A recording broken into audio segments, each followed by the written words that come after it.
Start of grade 11 choice 1 lesson on the 24th of June. First half hour. First half hour. Okay. So now, what I'm going to do is, and I will beat you if you obsessively learn this. So do you know, you know what the SAGs are?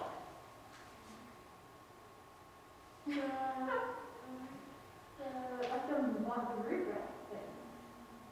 Or like the document where what you have to go learn in class. So you know what the SAGs are. The rest of you are blank. Hey? Do you not know what the SAGs are? Rest of you, no, you don't. Okay. Right. Let me quickly find the SAGs for you to show you.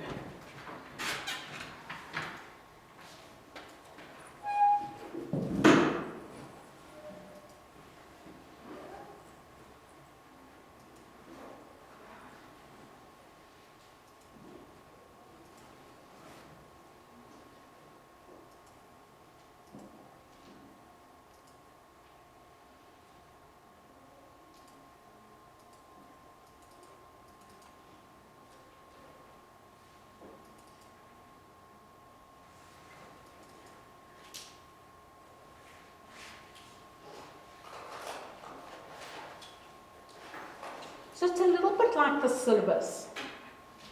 Do you know what I'm talking about when I talk about caps? Yes. No. Not that kind of caps.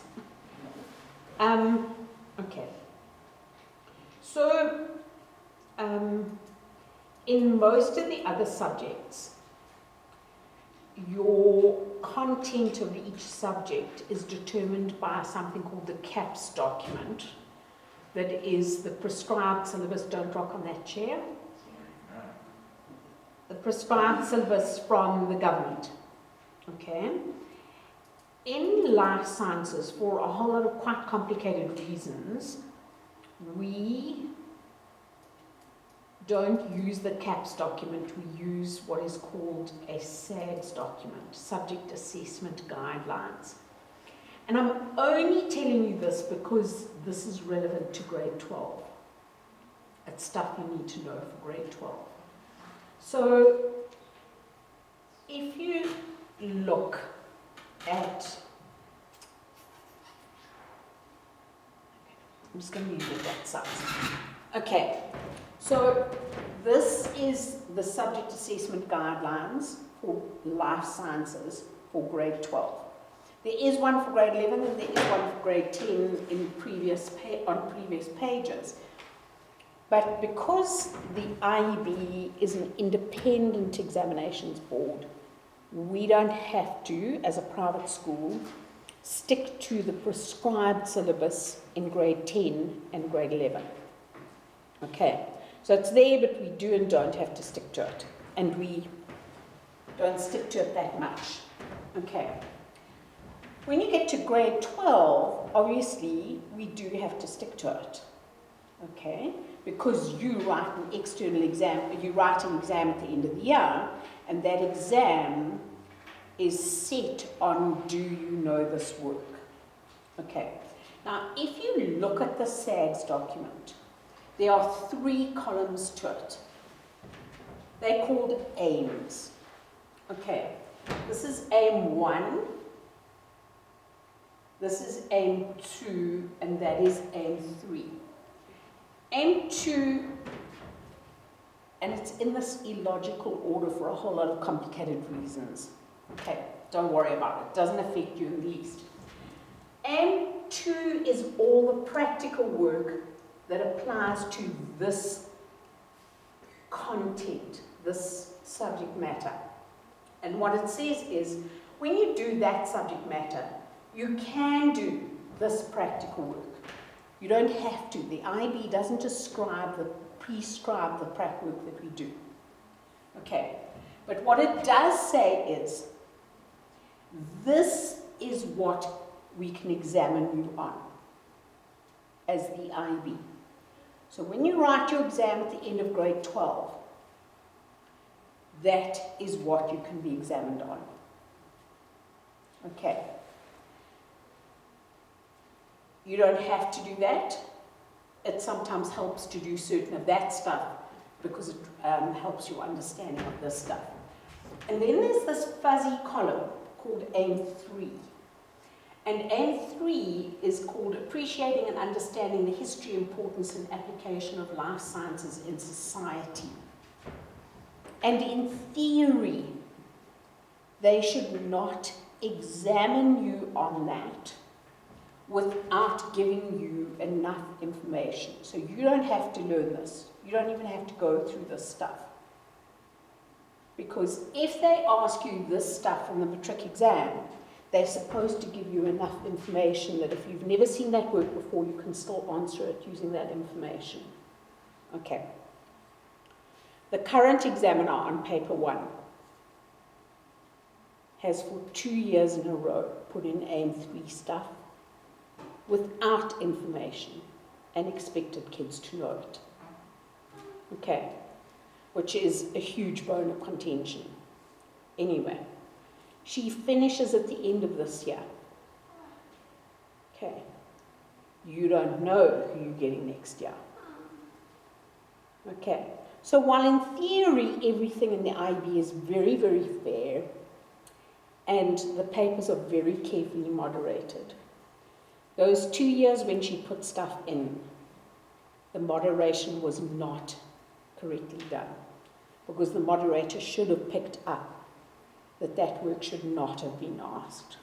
Okay, so you will find that during the course of next year, you do, and they were tiny questions. It's not like your difference between, getting a distinction and getting 30. It wasn't that big. It was tiny, tiny, like 2 or 3 marks, which was her argument when I attacked her at conference about the whole thing of putting in Aim 3 questions without giving the information when she wasn't meant to. She said, but they were just so such tiny questions. Now, I don't think it's fair to do that because I think you can throw kids. And as you know, I'm a very fair person. As you saw in your Socrates the other day. Anyway, so be it.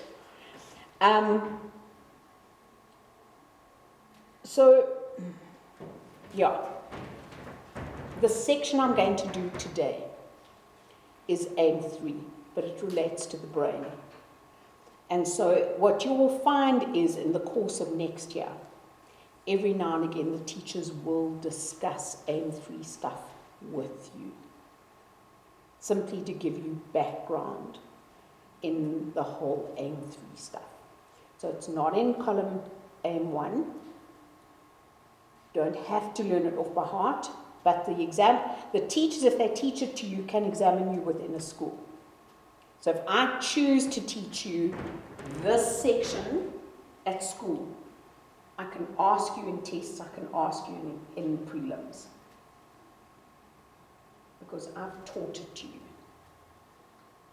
Okay, let's see Jenna about to cry.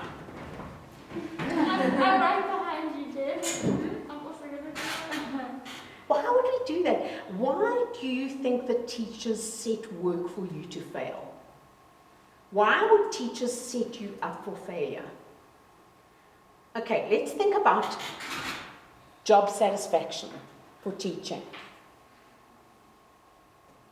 Okay, we work long, hard hours for poo pay in general.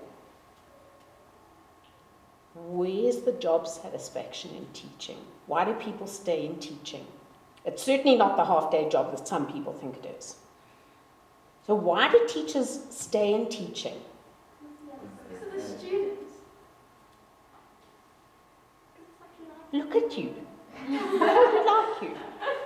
The job satisfaction in teaching is not to torture kids, despite what Mises thinks about yesterday.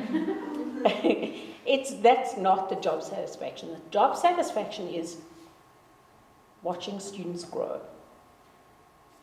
why would we set you up for failure? Why would we not teach you properly and then set you a really difficult test and go, yes, the average was 45. It was my aim to get 45. That's not what we're here for.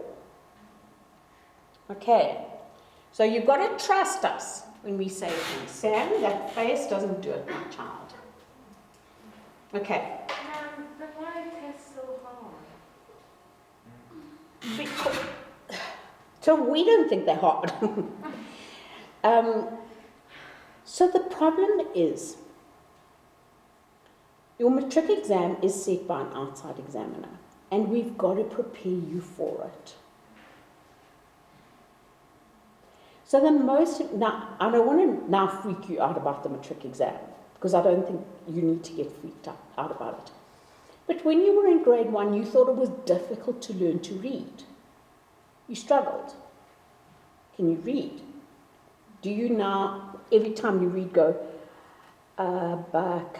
do you struggle? No, you've practiced it. But you could have given up in grade 1. Adding was difficult. And then they brought in long division. No. I mean, it's like a nightmare. But now you can do all those things. So we're training you. And what is the matric exam all about? Training you, in fact, for life. To teach you that when you get out there into a job and you're faced with a difficult problem, there are different ways to approach difficult problems, but you can solve them. And that's what we're trying to train you for, is life.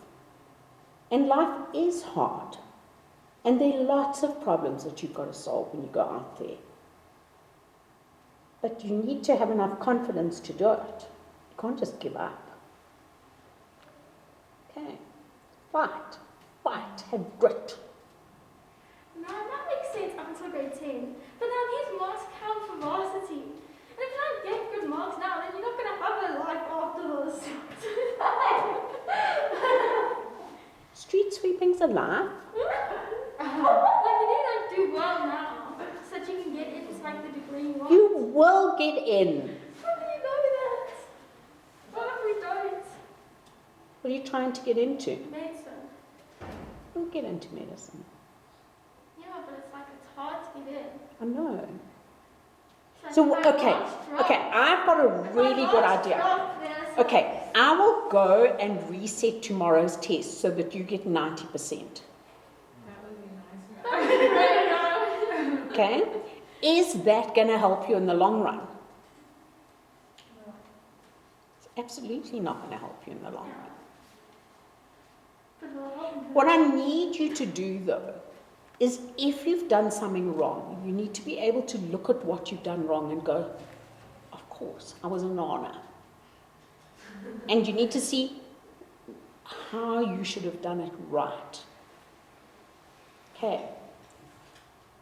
We don't have generations of kids who didn't get into varsity.